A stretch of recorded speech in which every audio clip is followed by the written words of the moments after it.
Hello everyone, आज हम discuss करेंगे क्लास 8 चैप्टर 3 जो कि है सिंथेटिक फाइबर्स एंड प्लास्टिक्स। तो सिंथेटिक फाइबर बोलते ही शायद फाइबर जो वर्ड है वो हमें कुछ याद कराता है। अगर नहीं भी कराता है तो भी आप अपने दिमाग पर जोर डालिए और आप थोड़ा सा अपने प्रीवियस क्लास में जाइए, ना कि पिछले क्लास में जाइए। आप सीधे 7 में जाइए और उसके बाद आप याद करिए कि आप वहाँ एक चैप्टर पढ़े थे जिसमें कि आप एनिमल फाइबर के बारे में पढ़े थे, जो कि हमारा था सिल्क एंड वुल।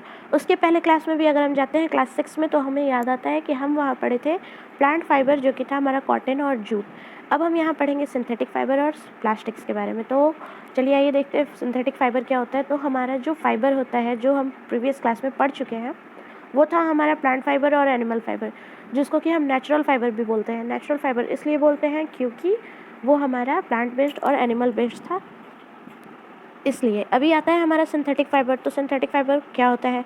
वैसे फाइबर्स जो ह्यूमन बीइंग से ने बनाया हो, यानी कि ह्यूमन ने बनाया हो, वैसे फाइबर्स को सिंथेटिक फाइबर्स बोलते हैं। अभी सिंथेटिक फाइबर को मैन मेड फाइबर भी बोलते हैं, क्योंकि ये मैन से मेड है, मैन के द्वारा बनाया गया है, ह्यूमन के द्वारा बनाया गया है, तो ये मैन मेड फाइबर भी कहलाता है। अभी सिंथेटिक फाइबर या फिर हमारा मैन मेड फाइबर होता क्या है?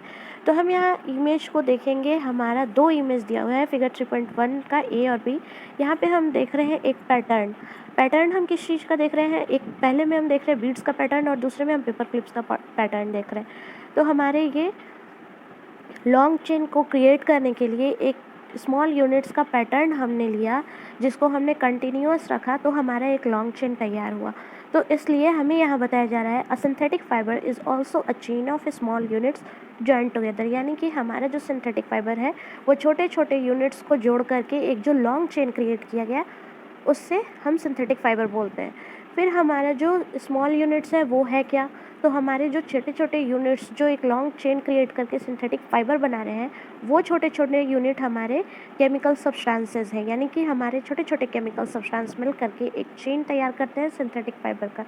अभी हमारे जो छोटे छोटे यूनिट्स हैं वो एक बड़ा सिंगल यूनिट बनाते हैं, जिसको कि हम बोलते हैं पॉलीमर।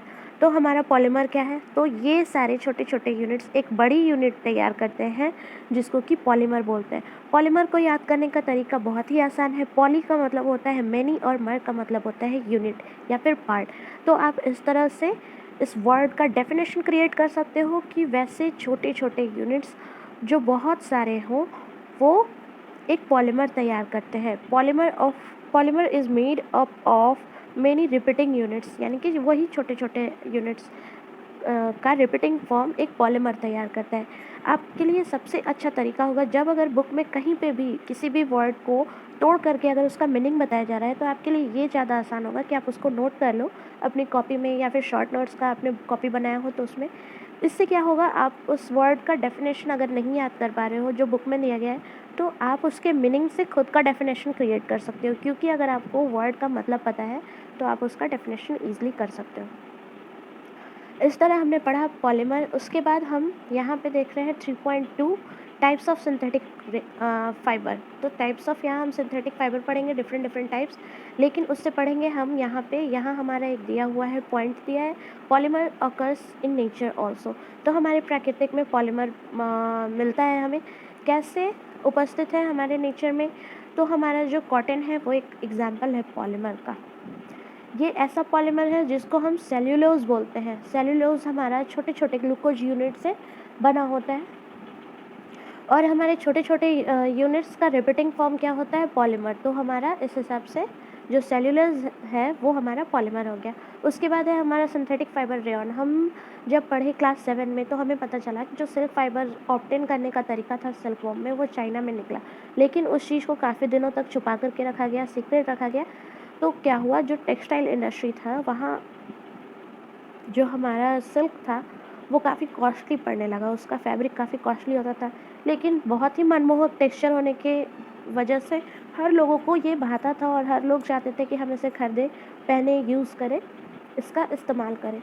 तो कई सारे अटेम्प्ट्स किए गए ताकि सिल्क को सस्ते रूप में आर्टिफिशियली तैयार किया जा सके। और 19वीं सेंचुरी के अंत तक कुछ साइंटिस्ट ऐसे हुए जो सक्सेसफुल हुए इस सिल्क फाइबर को आर्टिफिशियली तैयार करने के लिए। लेकिन कैसे तैयार किया गया? सक्सेसफुल तो हो गए, लेकिन कैसे हुए? तो उन्होंने क्या किया कि जो वुड पल्प होता है, जो लकड़ी का पल्प होता है, उस पे केमिकल रिएक्शन कराया गया, यानी कि केमिकल ट्रीटमेंट के द्वारा उस वुड पल्प से जो फाइबर ऑब्टेन हुआ वो हमारा आर्टिफिशियल सिल्क था, जिसको कि हम रेयॉन के नाम से भी जानते हैं। अभी हमारा रेयॉन तो नेचुरल सोर्स से मिला क्योंकि हम इसे वुड पल्प से ऑब्टेन किए, लेकिन फिर भी ये नेचुरल फाइबर नहीं कहलाएगा, ये मैनमेड फाइबर कहलाएगा, क्योंकि हमारे साइंटिस्ट ने इस पर रिएक्शन कराया, हमारे वुड पल्प जो थे उस पर रिएक्शन कराया, केमिकल ट्रीटमेंट्स किए गए, उसके बाद जो फाइबर ऑब्टेन हुआ वो मैनमेड फाइबर था। इसलिए इसे हम इसीलिए हम इसे सिंथेटिक फाइबर बोलते हैं और इसका नाम आर्टिफिशियल सिल्क या फिर रेयॉन है। अभी इस फाइबर को डिफरेंट फाइबर के साथ मिक्सअप किया गया, यानी कि इसे कॉटन के साथ मिक्स करके कुछ बेडशीट तैयार किए गए। हम देखते हैं हमारे जो रेयॉन कॉटन बेस्ड बेडशीट्स होते हैं और जो हमारा कारपेट होता है, यहाँ इमेज में हम देख रहे हैं फिगर 3.2 में जो हमारे रेयॉन से बने आर्टिकल्स हैं। तो हमारा कारपेट उसको हम वुल के साथ मिक्स किए, यानी कि हमारा जो आर्टिफिशियल सिल्क रेयॉन है उसको हम वुल के साथ मिक्स करके इस तरह के कारपेट्स बनाना सीखे और इसको मार्केट में उसके बाद सेल किए। उसके बाद आता है हमारा नायलॉन। ओके, तो अब है हमारा नायलॉन। तो नायलॉन क्या होता है? नायलॉन भी एक मैन मेड फाइबर है, सिंथेटिक फाइबर है। 1931 में इस नायलॉन फाइबर को किसी भी नेचुरल रॉ मटेरियल के यूज़ के बगैर इसे तैयार किया गया, यानी कि ना हमने वुड पल्प लिया, ना हमने कोई प्लांट फाइबर लिया, ना ही कोई प्लांट बेस्ड मटेरियल्स लिया, ना ही एनिमल बेस्ड मटेरियल। इसे फुली सिंथेटिक फाइबर भी हम बोलते हैं कि क्योंकि ये पहला ऐसा फाइबर है जो कि प्लांट या एनिमल बेस्ड मटेरियल से नहीं बना। तो ये कैसे बना? ये बना हमारा कोल, वाटर एंड एयर, यानी कि हमारा इन 3 चीज़ों से इस फाइबर को तैयार किया गया। तो ये हमारा फुली सिंथेटिक फाइबर था। नायलॉन फाइबर काफ़ी स्ट्रॉन्ग है, इलास्टिसिटी उसमें काफ़ी है और काफ़ी लाइट होता है, यानी कि काफ़ी हल्का होता है। ये लश्चरस है, इसमें काफ़ी लश्चर है और इसे धोना भी काफ़ी आसान होता है। तो इस कारण की वजह से, यानी कि ये सारे तो इसके फीचर्स हो गए और इस फीचर्स की वजह से ये काफ़ी पॉपुलर हो गया कपड़े बनाने के लिए।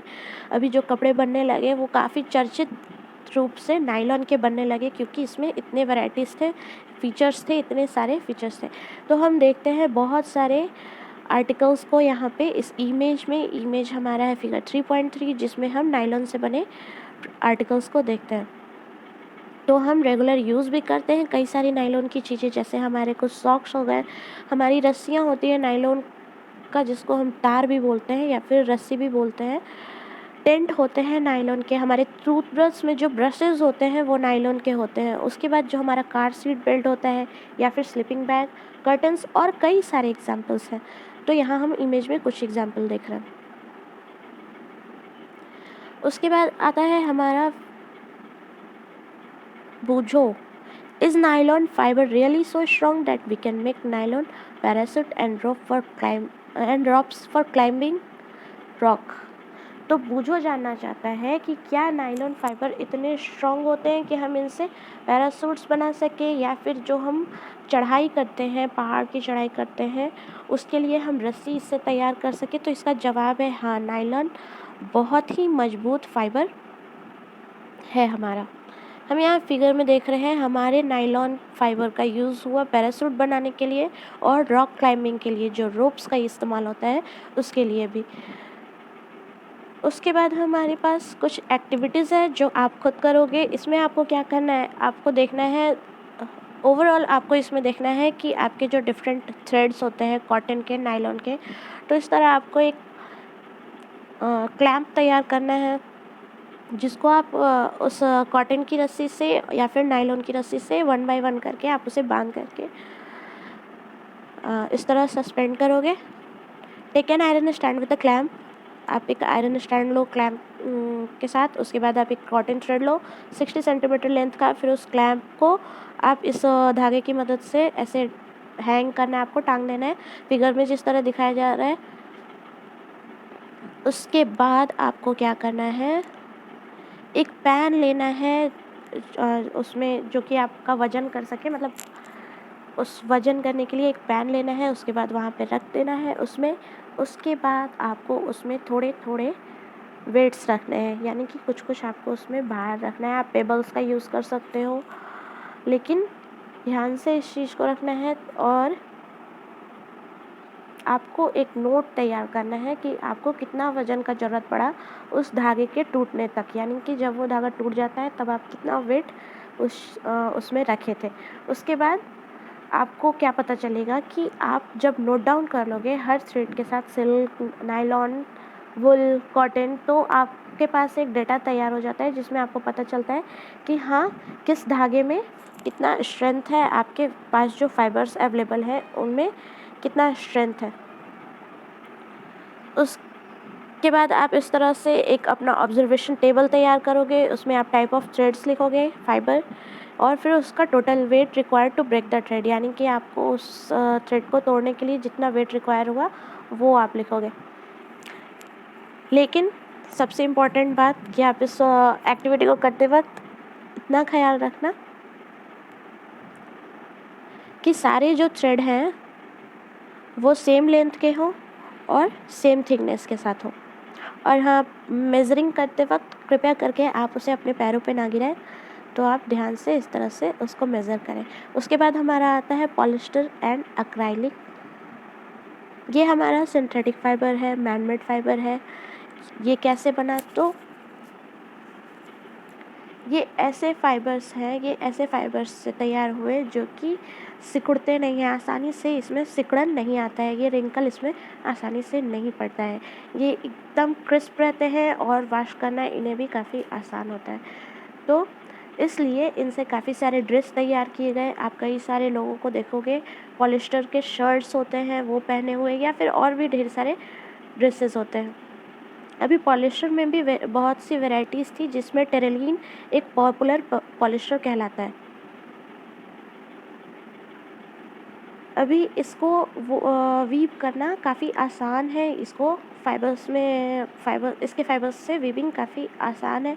और फिर इसको डिफरेंट यार्न्स की तरह, यानी कि अभी तक जो हमने यार्न तैयार किया इसका भी हमने यार्न तैयार किया, किसका? टेरेलिन का। अभी उसके बाद है हमारी दोस्त पहेली। तो पहेली बता रही है कि उसकी मम्मी जो है वो ज़्यादातर पीईटी बॉटल यूज़ करती है। अभी पीईटी बॉटल क्या है? इट्स नॉट पेट, पालतू जानवर वाला बॉटल नहीं है, ये है पेट, जिसको बोलते हैं पॉलीइथिलीन टेरेफैथलेट। ओके, तो पॉलीइथिलीन जो होता है वो क्या होता है? तो हमारा जो ये एक पॉलिस्टर का फॉर्म है, ठीक। हमने बताया, अभी हम टेरेलिन पढ़े, वो भी एक पॉलिस्टर का ही फॉर्म था। अभी हमारा पीईटी जो है, पॉलीइथिलीन टेरेफैथलेट जो है, ये भी पॉलिस्टर का एक फॉर्म है, जिससे कि कई सारे बॉटल्स, यूटेंसिल्स, वायर्स तैयार होते हैं, या फिर और भी कई सारे ज़रूरत के प्रोडक्ट्स हमारे तैयार होते हैं। अभी हमें आसपास देख करके एक टेबल तैयार करना है, या फिर एक लिस्ट तैयार करना है जो कि पॉलिस्टर के बने हुए हो। यहाँ पे हमारा एक इम्पॉर्टेंट नोट है जिसमें हमें बताया जा रहा है कि पॉलिस्टर जो कि 2 वर्ड से जुड़ा है, आप इसको भी नोट डाउन कर सकते हो, पॉली प्लस ईस्टर। तो ये हमारे ईस्टर एक केमिकल होता है, एक केमिकल का टाइप होता है। ईस्टर इसके रिपीटिंग यूनिट्स, क्योंकि पॉली है हमारा तो हुआ इसका मतलब मेनी, तो ईस्टर के रिपीटिंग यूनिट से हमारा पॉलिस्टर तैयार हुआ। ईस्टर हमारा एक तरह का केमिकल है जो हमारे फ्रूट्स को स्मेल देता है। अभी इससे तैयार हुए जो हमारे फैब्रिक्स हैं उनके नाम क्या क्या पड़े? तो पॉलीकॉटन, पॉलीवूल, टेरिकॉटन एट्सेट्रा। तो इस तरह का नाम इनका मिला जो हमारे इससे तैयार हुए। इसमें क्या हुआ कि जो हमारे जो 2 फाइबर्स हैं उनको मिक्सअप करके एक फाइबर तैयार किया गया। जैसे हम एग्जांपल ले सकते हैं, जो हमारा पॉलीकॉट है, यानी कि पॉलिस्टर प्लस कॉटन, तो हमारा पॉलिस्टर और कॉटन को मिक्स करके हमारा पॉलीकॉटन शुरू हुआ। उसके बाद पॉलीवूल जो हमारा बना, तो हमारा पॉलिस्टर और वूल को मिक्सअप करके हमारा पॉलीवूल बनाया गया। अभी हम कई सारे जो स्वेटर्स हैं, शॉल हैं या फिर जो हमारे ब्लैंकेट्स हैं जो हम विंटर में यूज़ करते हैं, वो ज़्यादातर ऐसा होता है कि नेचुरल जो हमारा वूल है उससे नहीं बना होता है। क्यों? क्योंकि जो हमारा नेचुरल वूल है वो काफ़ी ज़्यादा कॉस्टली होता है, काफ़ी ज़्यादा महंगा पड़ता है। तो हमारा एक और सिंथेटिक फाइबर तैयार किया गया जो कि सिमिलर हो वूल के कैरेक्टर से, जिसका नाम पड़ा एक्राइलिक।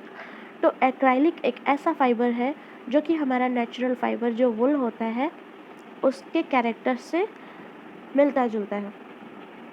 अभी ये जो हमारा एक्राइलिक सिंथेटिक फाइबर है ये काफ़ी ज़्यादा ड्यूरेबल रहा, अफोर्डेबल भी रहा, और फिर यही सारे फीचर्स उसे जो नेचुरल वूल था उससे ज़्यादा इससे प्रचलित बनाया, उससे ज़्यादा इसको फेमस कर दिया, क्योंकि ये सस्ता पड़ा और ड्यूरेबल भी था, मतलब काफ़ी ज़्यादा दिन तक ये टिकाऊ भी था, और यही सारे फीचर्स इसको मार्केट में फेम दिए।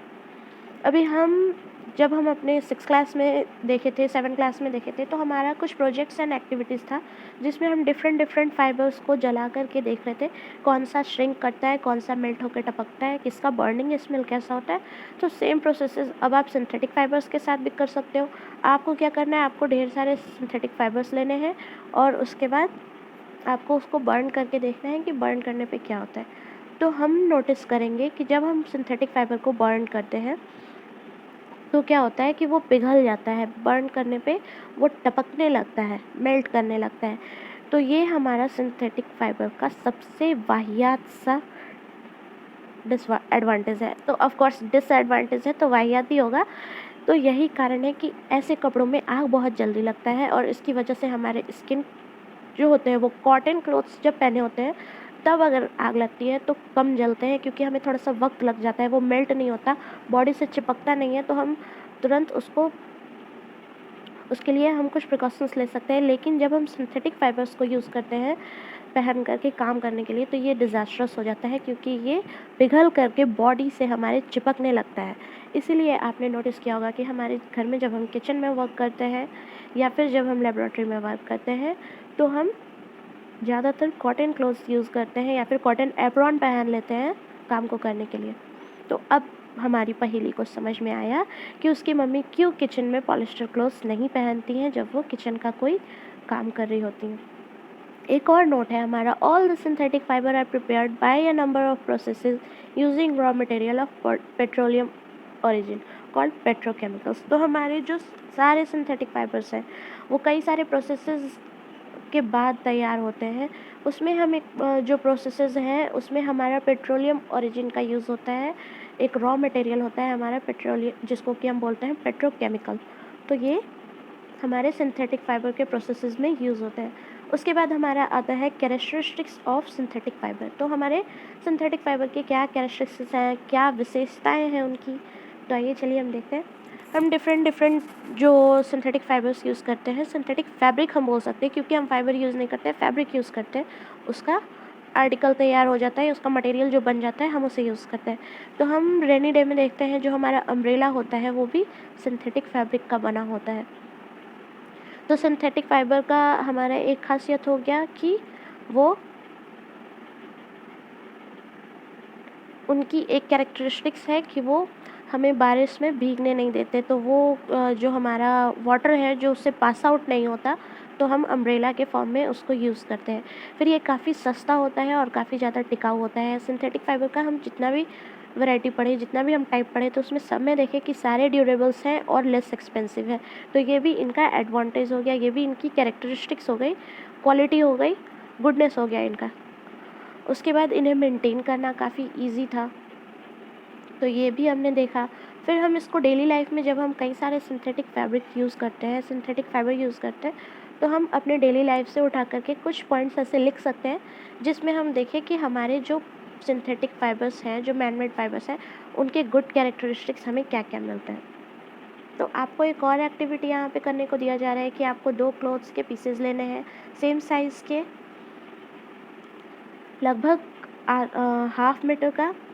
उसके बाद आपको एक नेचुरल फाइबर लेना है और दूसरा सिंथेटिक फाइबर लेना है। दोनों को आपको अगर आपको चुनने में प्रॉब्लम हो रही है तो आप अपने पेरेंट्स की मदद ले सकते हो। फिर दोनों को आपको एक मग में जिसमें आपने पानी रखा हो, दोनों में सेम अमाउंट में, और आपको उसमें भिगो देना है। फिर आपको दोनों को कंटेनर से बाहर लाना है और धूप में सुखाने को डाल देना है। उसके बाद आपको कंपेयर करके एक लिस्ट तैयार करना है कि दोनों में से जल्दी कौन ड्राई आउट होता है, दोनों में से वाटर किसने ज़्यादा कंज्यूम किया, किस वाटर हमारे मग में जो है, जो वॉल्यूम ऑफ वाटर है वो किस कंटेनर में कितना बचा हुआ है। ये सारे लिस्ट आप तैयार कर सकते हो, इनपुट डेटा कलेक्ट कर सकते हो इस एक्टिविटी को करके। उसके बाद आप क्या क्वेश्चंस देखते हो, आप देखते हो किसने वाटर ज़्यादा कंज्यूम किया, किसने हम जब सोक कर रहे हैं पानी में तो कौन सा फैब्रिक हमारा जो नेचुरल फैब्रिक है या फिर जो हमारा मैनमेड फैब्रिक है, किसमें वाटर ज़्यादा सोक हुआ। उसके बाद हमारा आता है प्लास्टिक्स। अभी प्लास्टिक वर्ड बोलते ही लगता नहीं है कि किसी को कोई ऐसा होगा जिसको ये नहीं पता होगा कि प्लास्टिक होता क्या है। हमारे नेचुरल लाइफ में, नेचुरल लैंग्वेज में जो हम प्लास्टिक वर्ड यूज़ करते हैं तो खटक से हमारे दिमाग में डिफरेंट आर्टिकल्स, मटेरियल्स के इमेजेस आने लगते हैं। पॉलीथीन बैग हो गया, चेयर, टेबल, बहुत सी चीज़ें। तो हम अपने एवरीडे यूज़ में कई सारे प्लास्टिक्स के वैरायटी देखते हैं। अभी हमारा इमेज है, पहले हम इमेज को ध्यान से यहाँ पे देख लेते हैं। तो हमारा एक है लीनियर का इमेज, दूसरा है क्रॉस लिंक अरेंजमेंट। तो हम यहाँ सिर्फ एक अरेंजमेंट देखेंगे क्योंकि हमें अभी ये नहीं पता है कि ये इमेज किसका है, तो सिर्फ अरेंजमेंट देख रहे हैं। एक है लीनियर अरेंजमेंट, दूसरा है क्रॉस लिंक अरेंजमेंट। अभी हम उसके बाद देखेंगे कि आखिर ये अरेंजमेंट है किसका। तो प्लास्टिक हमारा पॉलीमर ही है एक, और पॉलीमर जो हमारा है वो है प्लास्टिक। ये भी सिंथेटिक फाइबर की तरह पॉलीमर है। तो हमारे जितने भी प्लास्टिक्स होते हैं उनके अरेंजमेंट, यानी अब जो हम पॉलीमर पढ़ रहे हैं वो है हमारा प्लास्टिक्स। पॉलीमर क्या होता है, रिपीटिंग यूनिट्स। उसके बाद हमारा प्लास्टिक का अरेंजमेंट क्या है, तो दो तरह का है, सिंगल अरेंजमेंट नहीं होता है, दो तरह का अरेंजमेंट होता है। कुछ प्लास्टिक लीनियर अरेंजमेंट रखते हैं, कुछ क्रॉस लिंक अरेंजमेंट। तो मुझे लगता है कि यहाँ इस इमेज में आपको रिपीटिंग यूनिट्स नज़र आ रहे हैं जिसमें हम अरेंजमेंट देख रहे हैं प्लास्टिक्स का। इसी कारण से प्लास्टिक को पॉलीमर भी, मतलब प्लास्टिक भी एक पॉलीमर कहलाता है। उसके बाद हम देखते हैं कि कई सारे प्लास्टिक्स हमारे डिफरेंट साइज़ में, कलर में और शेप्स में अवेलेबल होते हैं। तो ऐसा क्यों, क्योंकि इसको ढालना, किसी भी रूप में ढालना, इसको मोल्ड करना बहुत ही आसान होता है। इसको किसी भी शेप में इजीली मोल्ड कर सकते हैं हम। इसको हम रिसाइकल कर सकते हैं, फिर से रीयूज़ कर सकते हैं, इसको कलर कर सकते हैं, इसको पिघलाना, शीट्स इसके तैयार करना, इसके वायर तैयार करना, ये सारी चीज़ें काफ़ी आसान होती हैं क्योंकि ये ईज़िली मोल्डेबल है। और इसी कारण हम इसके डिफरेंट यूज़ कर पाते हैं और इसकी हमारी डेली लाइफ में इतने सारे रोल्स इसी वजह से हैं क्योंकि ये ईज़िली मोल्डेबल है। तो हम इसको हर अपने यूज़ के अकॉर्डिंग वैसे फॉर्म में ला सकते हैं जो हम डेली यूज़ में हमें चाहिए होता है। फिर है एक वर्ड हमारा पॉलीथीन, ये इम्पॉर्टेंट नोट है, पॉलीथीन। ओके, तो ये वर्ड भी हमारा दो वर्ड से बना है, पहला है पॉली, दूसरा है इथीन। पॉली हमारा ऑफ कोर्स एज बिफोर, हमारा पहले की तरह, पॉली का मतलब होता है मेनी, और इथीन हमारा एक केमिकल है, ये आप केमिस्ट्री में पढ़ोगे। तो ये एक प्लास्टिक का एग्जाम्पल है जो कि पॉलीथीन, हम नॉर्मली जानते हैं कि हम पॉलीथीन बैग्स यूज़ करते हैं कैरी करने के लिए किसी भी सामान को, तो वो हमारा हो गया पॉलीथीन। अब आप क्या करो कि आप कुछ प्लास्टिक्स ले लो, कुछ प्लास्टिक के आर्टिकल ले लो और फिर आप उसको मोड़ने की कोशिश करो। आप ऑब्ज़र्व करोगे, क्या ऑब्ज़र्व करोगे कि कुछ प्लास्टिक ऐसे हैं जो ईज़िली बेंड हो जा रहे हैं, बहुत ही आसानी से आप उसको मोड़ पा रहे हो। लेकिन कुछ प्लास्टिक ऐसे भी हैं जब आप उन पर फोर्स अप्लाई कर रहे हो बेंड करने के लिए तो वो खट से टूट जाता है। ठीक, तो एक और चीज़ होता है, हम क्या देखते हैं कि जब हम गर्म पानी किसी प्लास्टिक बॉटल में डालते हैं तो वो अपना शेप डिफॉर्म कर देता है, वो अजीब तरह से मुड़ जाता है। ठीक है, तो क्या होता है कि जब हम नॉर्मल हम थम्स अप वगैरह का बॉटल यूज़ करें या फिर वाटर बॉटल जो होता है, नॉर्मल वाटर बॉटल जैसे बिस्लेरी वगैरह हुआ, तो हम इसमें अगर गर्म पानी भरते हैं तो वो डिफ़ॉर्म हो जाता है। तो ऐसे plastics, such plastic which get deforms, वैसे प्लास्टिक जो आसानी से डिफ़ॉर्म हो जाए हीट करने पे, या फिर आसानी से मुड़ जाएं तो उन्हें थर्मोप्लास्टिक्स बोलते हैं। तो सच plastic which get deforms easily on heating can be bent easily are known as thermoplastics। तो इसके एग्जांपल्स हैं हमारे पॉलीथीन या फिर हमारा पीवीसी, ये सारे हमारे थर्मोप्लास्टिक्स के एग्जांपल हैं। ये किस लिए यूज़ होते हैं? हमारे पॉलीथीन और हमारे जो पीवीसी प्लास्टिक्स होते हैं ये हमारे टॉयज़ बनाने में, हमारा जो कॉम्ब होता है, कंघी होता है, या फिर और भी जो कई सारे कंटेनर्स होते हैं उसको बनाने के लिए हमारे ये प्लास्टिक्स थर्मोप्लास्टिक्स यूज़ होते हैं। उसके बाद हमारे कुछ ऐसे प्लास्टिक्स आते हैं जो एक बार उनको ढाल दिया जाता है, जब उनका एक बार मोल्डेड हो जाता है, उनको एक बार मोल्ड कर दिया जाता है तो फिर उसको सॉफ्ट नहीं किया जा सकता हीट करने पे। अभी वैसे प्लास्टिक्स को हम थर्मोसेटिंग प्लास्टिक्स बोलते हैं। यानी कि थर्मोसेटिंग प्लास्टिक्स वैसे प्लास्टिक्स हैं जिनको हीट करने पे हम सॉफ्ट नहीं कर पाते हैं, वापस से उसको मोल्ड नहीं कर पाते, तो वो प्लास्टिक हमारे थर्मोसेटिंग प्लास्टिक्स हो गए। अभी थर्मोसेटिंग प्लास्टिक्स के एग्जांपल है हमारे बैकलाइट एंड मेलामाइन। तो बैकलाइट जो है वो हमारा हीट का पुअर कंडक्टर है, हीट और इलेक्ट्रिसिटी का poor conductor of heat and electricity bakelite. ये हमारा इलेक्ट्रिकल स्विच जो होता है, अभी इलेक्ट्रिकल स्विच है का मैंने नाम लिया तो मेरे रूम में जहाँ स्विच बोर्ड था मेरा उस पर नज़र गया, क्योंकि वर्ड के साथ साथ हमारा माइंड रिलेट करता है हर एक वर्ड को कि हम किस बारे में पढ़ रहे हैं। तो ये हमारा बैकलाइट का बना होता है। फिर आता है हमारा जो हैंडल्स होता है, जो हमारे यूटेंसिल्स होते हैं उनके हैंडल्स होते हैं वो भी इसी के बने होते हैं। फिर है हमारा मेलामाइन। तो मेलामाइन जो है वो उसमें फायर रेजिस्ट करने की कैपेसिटी होती है। इसका फीचर है फायर को रेजिस्ट करना, और ये हीट को काफ़ी हद तक टॉलरेट कर सकता है बाकी प्लास्टिक्स के कंपैरिजन में। इसलिए इसका यूज़ फ्लोर टाइल्स या फिर किस तरह के किचन वेयर्स होते हैं या कुछ ऐसे फैब्रिक्स जिसमें फायर रेजिस्ट करने की प्रॉपर्टीज़ हो, वैसी चीज़ों को तैयार करने के लिए मेलामाइन का यूज़ होता है। अभी फिगर 3.8 हमारे वैसे मटेरियल्स को दिखा रहा है जो कि थर्मोप्लास्टिक्स हैं और थर्मोसेटिंग प्लास्टिक्स हैं। तो हमारा articles made of thermosetting plastics यहाँ इमेज में एग्जांपल है, और दूसरा एग्जांपल है थर्मोप्लास्टिक्स का। उसके बाद है हमारा plastics as material of choice. तो हम आजकल इस चीज़ को देख रहे हैं, काफ़ी ज़्यादा देख रहे हैं कि हम कुछ भी स्टोर करने के लिए अगर यूज़ कर रहे हैं तो हम प्लास्टिक का कंटेनर यूज़ करते हैं। बहुत ज़्यादा मतलब यूज़ हो रहा है इसका, क्योंकि ये काफ़ी कन्वीनियंट होता है। अगर हमें कुछ वाटर स्टोर करना है, फूड स्टोर करना है, किसी भी तरह का ड्राई फ्रूट्स स्टोर करना है तो हम प्लास्टिक कंटेनर यूज़ करते हैं। क्यों? क्योंकि ये सस्ता होता है। ऑफ कोर्स इसकी भी फीचर्स वही है, ये लेस एक्सपेंसिव होता है, मोर ड्यूरेबल होता है, हैंडलिंग इसकी इजी होती है और काफ़ी लाइट वेटेड होता है। बाकी जो हमारे मेटल्स होते हैं, जो कंटेनर्स होते हैं, वो काफ़ी हैवी होते हैं और उनके कंपैरिजन में ये काफ़ी लाइटर होता है।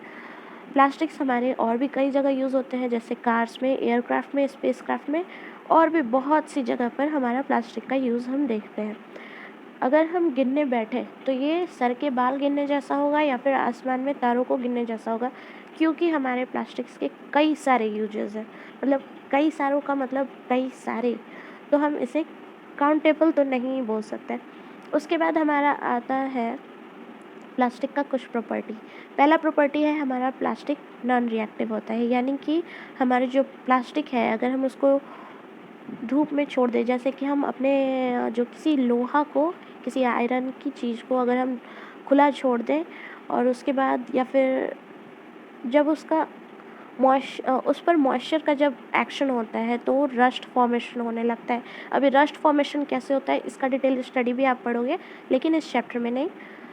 तो जो रस्ट फॉर्मेशन होता है मॉइस्चर और एयर के एक्शन से, तो वो मेटल्स पे होता है। लेकिन क्या होता है कि प्लास्टिक का इस पे बिल्कुल भी असर नहीं होता है। तो प्लास्टिक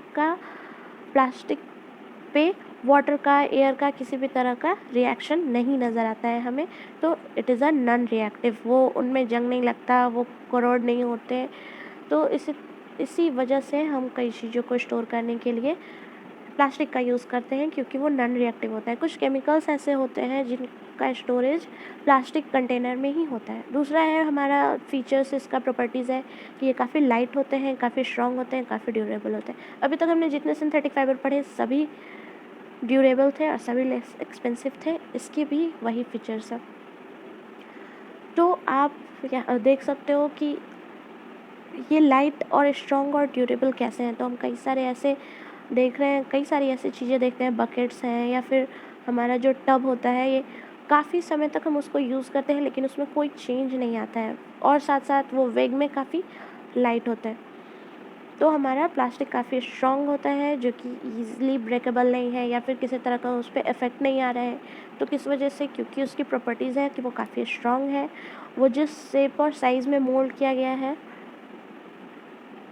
उसमें कोई चेंजेस नहीं आते हैं। तो ये सारे प्लास्टिक्स के फीचर्स हैं। अभी हमारे घर में या फिर हमारे जो ढेर सारी इंडस्ट्री है डिफरेंट चीज़ों की, तो वहाँ हम देखते हैं प्लास्टिक का कई सारा यूज़। तो हमारे डेली लाइफ में प्लास्टिक काफ़ी बड़ा रोल प्ले करता है। अभी एक और प्रॉपर्टीज़ है प्लास्टिक का कि ये पुअर कंडक्टर है। अभी पहले भी हम पढ़े कि हमारा जो प्लास्टिक है वो हीट और इलेक्ट्रिसिटी का पुअर कंडक्टर है, इसीलिए कितने भी इलेक्ट्रिकल्स वायर्स हम देखें सबकी कवरिंग प्लास्टिक कवरिंग होती है। हमारा जो स्क्रू ड्राइवर होता है उसका हैंडल भी प्लास्टिक का बना होता है। हमारे जो फ्राइंग पैन्स हैं, जो यूटेंसिल्स के हैंडल्स हैं हमारे, वो सारे प्लास्टिक्स के बने होते हैं। यहाँ पे हमारे कुछ पॉइंट्स दिए हुए हैं प्लास्टिक के बारे में। पहला है plastic find extensive use in the some health care industry. Some example of their usages are packaging of tablets, threads use for stitching wounds, syringe, doctors glove and number of medical instrument. तो हम कई सारे medical instrument देखते हैं जिसमें plastic का use होता है, जैसे टैबलेट का पैकेजिंग हो गया, सिरिंज हो गया। हमारा जो वुंड का स्टिचिंग होता है, जो टाँका वगैरह लगता है, वहाँ पे भी जो थ्रेड यूज़ होता है उसमें प्लास्टिक्स का यूज़ होता है। अभी उसके फॉर्म दूसरे होते हैं, ये फॉर्म नहीं होता है, उसके अलग फॉर्म होते हैं, लेकिन वहाँ पे भी प्लास्टिक का यूज़ होता है। दूसरा है special plastic cookware is used in microwave oven. तो हम देखते हैं कि हम ओवन में कई सारे प्लास्टिक के कंटेनर रखते हैं, फूड पक जाता है लेकिन कंटेनर को कुछ नहीं होता, तो वहाँ पे वैसे प्लास्टिक यूज़ होते हैं जिन पर हीट का कुछ भी असर नहीं होता है। उसके बाद है टेफ्लॉन। टेफ्लॉन एक तरह का स्पेशल प्लास्टिक है जिस पे पानी या फिर ऑयल, वाटर और ऑयल का असर नहीं होता है। किस सेंस में असर नहीं होता? वो चिपकते नहीं हैं प्लास्टिक पे। तो ये टेफ्लॉन जो है हमारा प्लास्टिक है टेफ्लॉन, ये हमारे जो कुकवेयर्स हैं उनकी कोटिंग के लिए यूज़ होता है। इसकी कोटिंग से हमारा कुकवेयर नॉन स्टिक बन जाता है, जिस पे हमारे ऑयल और वाटर स्टिक नहीं होते हैं। उसके बाद है फायर प्रूफ प्लास्टिक। अभी हमने पढ़ा मेलामाइन के बारे में। हमारा जो सिंथेटिक फाइबर है वो काफ़ी ईज़िली उसमें फायर लग सकता है, उसमें आग लग सकता है, लेकिन उस पर जब हम कोटिंग करते हैं मेलामाइन प्लास्टिक का तो वो फ्लेम रेजिस्टेंट बन जाता है। उसके बाद है हमारा एक और point, plastic and the environment, यानी कि प्लास्टिक और हमारी प्रकृति। तो हम जब भी देखते हैं बहुत सारी चीज़ें देखते हैं जिसकी वजह से हम ये पाते हैं कि हमारा जो प्लास्टिक है वो काफ़ी हद तक हमारे एनवायरनमेंट को अफेक्ट कर रहा है। अभी किस तरह से? तो हम जब भी मार्केट जाते हैं हम देखते हैं हमारे प्लास्टिक बैग में ही पैक करके कोई भी सामान हमें मिलता है। मतलब ज़्यादातर हम देखते हैं कि हमारा जो मार्केट में यूज़ होता है मटेरियल को कैरी करने के लिए, तो वो पॉलीथीन बैग्स होते हैं। और ये एक सबसे बड़ा रीज़न है कि बहुत सारे जो प्लास्टिक्स हैं वो हमारे घर में या फिर आसपास गार्बेज बॉक्स में या फिर कहीं पे भी सड़क पर काफ़ी ज़्यादा फॉर्म में जो प्लास्टिक जो है वो एकत्रित हो जा रहे हैं, इकट्ठे हो जा रहे हैं, एक्यूमुलेट्स होने लग रहे हैं। उसके बाद प्लास्टिक का डिस्पोज़ल काफ़ी बड़ा प्रॉब्लम है। क्यों?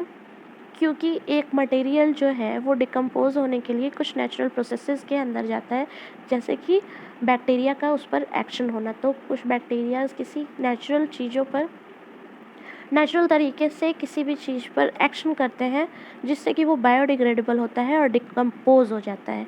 वैसा मटेरियल जो कि ईज़िली डिकम्पोज्ड नहीं होता है नेचुरल प्रोसेसेस के थ्रू, उसे नॉन बायोडिग्रेडेबल कहते हैं। और हमारा प्लास्टिक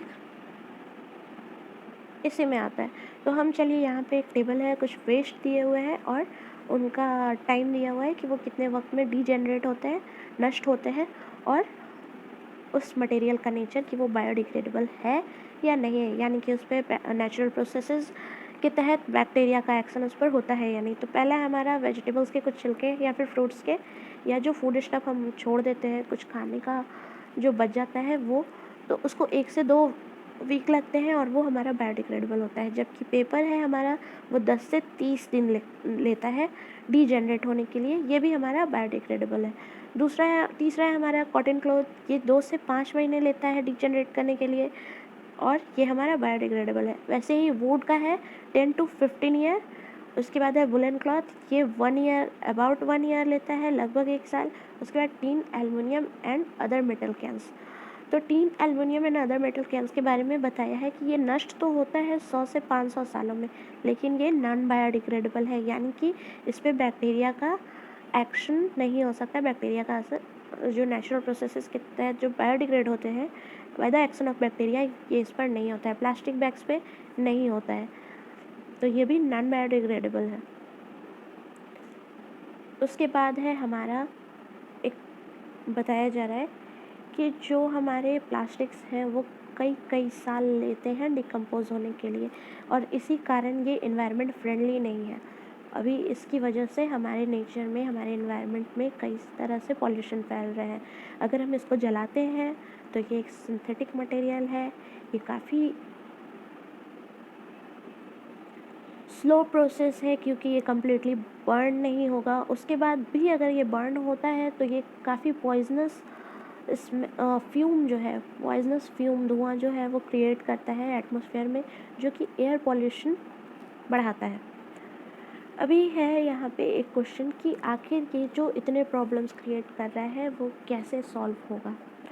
तो क्या आपने कभी देखा है जो गार्बेज डंप होता है हमारा, वहाँ पे कई सारे जानवर जा कर के और खाना ढूंढते हैं, खाना वहाँ पे वो खोजते हैं उस फूड वेस्ट में से, और कई बार ऐसा होता है कि वो फूड वेस्ट खाते वक्त वो स्वेलो कर जाते हैं कई सारे पॉलीथीन बैग्स या फिर वैसे खानों को खाते वक्त जो पॉलीथीन बैग में लपेटा हुआ है। तो क्या होता है कि उन्हें कई तरह की बीमारियां हो जाती हैं, उनके रेस्पिरेटरी सिस्टम्स में कई तरह के डिजीज़ फैल जाते हैं, उन्हें सांस लेने में तकलीफ़ हो जाता है, या फिर कई सारे उनके स्टमक्स में ऐसे प्रॉब्लम्स होने लगते हैं कि उस कारण वो जानवर मर भी सकते हैं। तो इस तरह लापरवाह होकर पॉलीथीन बैग्स को इधर उधर फेंकना भी बहुत बड़ी हमारी गलती है।